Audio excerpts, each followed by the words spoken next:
Bonjour à tous, j'espère que vous allez bien. Si on se retrouve aujourd'hui ensemble, c'est pour parler d'une douleur spécifique au niveau de votre cou qui s'appelle la névralgie cervico-brachiale. Dans le contexte actuel du télétravail, où vous n'êtes pas forcément bien équipé et ou bien installé, et si on ajoute à ça le fait qu'au travail il peut y avoir un petit peu de stress, ça nous donne vraiment un terrain qui est propice à ce genre de douleur.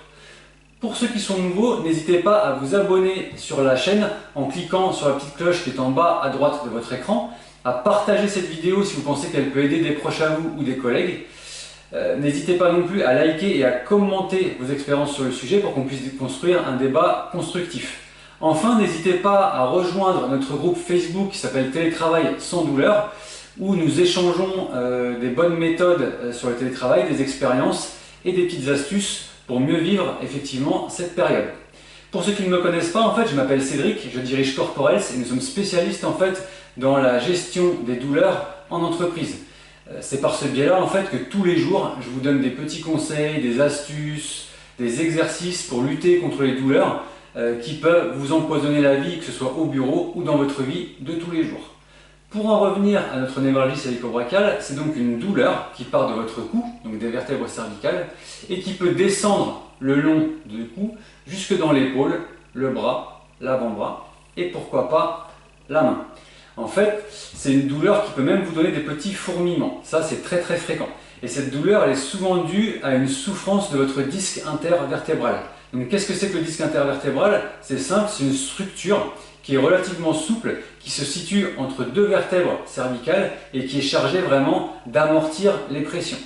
Et parfois, en fait, lorsque l'on subit un traumatisme ou le plus souvent par usure naturelle, ce disque en fait se déforme.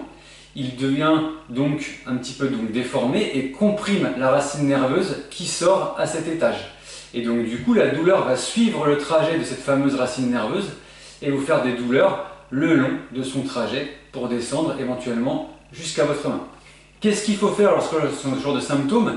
Il faut déjà que, si vous avez cette suspicion-là, que vous puissiez consulter un médecin pour que ce médecin en fait, il puisse infirmer ou confirmer le diagnostic, parce qu'effectivement, des fois, ça peut ne pas être une névralgie cervico-brachiale, ça peut tout simplement être un syndrome canalaire. Donc ça, je ne vais pas le développer tout de suite parce que j'en parle déjà dans une autre vidéo que vous pouvez bien évidemment consulter. Ensuite, si le diagnostic est confirmé, ce que vous pouvez faire, c'est aller voir votre ostéopathe, mettre en place des petits exercices.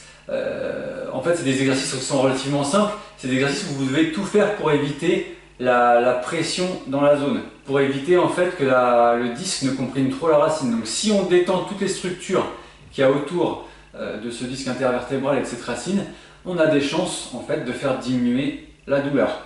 Donc vous pouvez faire des petits exercices en fait de décompression de votre rachis cervical, donc de votre cou. Vous pouvez placer en fait vos deux mains de part et d'autre de vos oreilles et vous tracter légèrement dans l'axe. Toujours en évitant la douleur. Vous pouvez aussi faire des automassages en pinçant en fait votre peau entre votre index et votre pouce et en remontant le long de vos muscles. Vous faites ça pendant à peu près une minute, ça va contribuer à relâcher un petit peu les structures autour. Vous pouvez aussi faire quelques petits étirements des muscles de la région de votre cou, toujours en faisant très attention à veiller à ne pas avoir mal, parce qu'en fait votre douleur au niveau de la racine nerveuse qui est inflammée est déjà bien présente, donc on va essayer d'éviter de la reprovoquer. Donc si vous sentez qu'un étirement peut vous faire mal, dans ces cas-là, vous arrêtez. Vous pouvez faire aussi tout simplement des mobilisations de votre tête par des mouvements à droite, gauche, avant, arrière, donc flexion, extension. Vous pouvez même faire des petites rotations comme ceci. Il existe tout un tas d'autres exercices à faire que vous pouvez consulter ici même sur cette chaîne. Vous n'hésitez pas non plus à me solliciter en commentaire, je me ferai un plaisir de vous répondre. La dernière chose que vous pouvez faire aussi, qui peut être intéressante parce que c'est facile à mettre en place, c'est mettre de la chaleur en fait le long de votre cou. Parce que la chaleur en fait va créer une détente un petit peu globale des muscles et donc vous soulagera. Voilà, j'espère que la vidéo vous aura été utile et je vous dis à bientôt pour d'autres. Et surtout n'oubliez pas, prenez soin de vous.